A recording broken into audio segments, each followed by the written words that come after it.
നമസ്കാരം. എല്ലാവർക്കും ഉണ്ണീശോയുടെ പിറവി തിരുനാൾ ആശംസകൾ. ക്രിസ്മസ് എന്ന് കേൾക്കുമ്പോൾ തന്നെ നമ്മുടെയൊക്കെ മനസ്സിൽ നക്ഷത്രങ്ങളും പുഴുക്കളും മിന്നിത്തെളിയും. സമ്മാനപ്പൊതികളുമായി കരോൾ കാലത്തിന്റെ അകമ്പടിയോടെ വരുന്ന ക്രിസ്മസ് അപ്പൂപ്പനെ കാണാൻ കൊതിയുണരും. കേക്കിന്റെയും വീഞ്ഞിന്റെയും സ്വാദുമണവും നാവിൽ വെള്ളം നിറയ്ക്കും. എന്നാൽ ഇതൊക്കെ തന്നെയാണോ ക്രിസ്തുമസ്?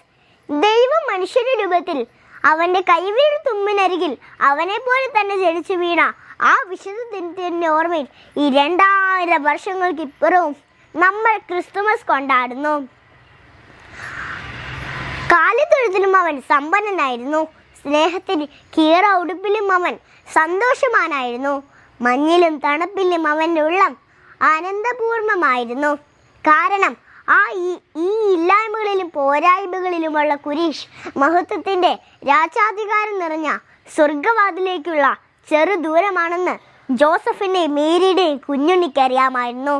കാരണം തനിക്കുള്ളതെല്ലാം ചങ്കും ചോരയും പിന്നെ മരണനേരം വരെ കൂടെ നിന്ന എല്ലാമായ സ്വന്തം അമ്മയെ വരെ ജനിച്ചു വീണ ഇനി ജനിക്കാനിരിക്കുന്ന ഓരോ മനുഷ്യനും സ്വന്തമായി തീരുന്നതിനാണ് ആ പൈതൽ പുൽക്കൂടിന്റെ ദാരിദ്ര്യത്തിലേക്ക് പെറുന്നത്.